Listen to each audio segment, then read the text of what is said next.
How to check Instagram messages without opening them. Hi everyone, welcome back to our channel. This is Rose, and without further ado, let's begin. The first method is simply when any message appears on your Instagram, it will be shown on your quick setting panel as a notification. You can easily swipe from up to the bottom of your screen and check the message.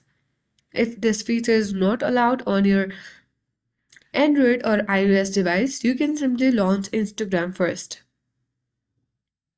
Log into your account and navigate to the search icon at bottom left. Tap the search bar and type in the person's or user name of that particular chat where you want to see the message and open their profile. Tap the three dots at top right. Now you need to tap on restrict and tap on restrict button.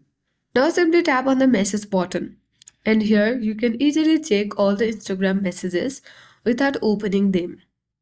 Now, once you have read it, you need to come back and unrestrict this user by tapping three dots at top right and tap on restrict button.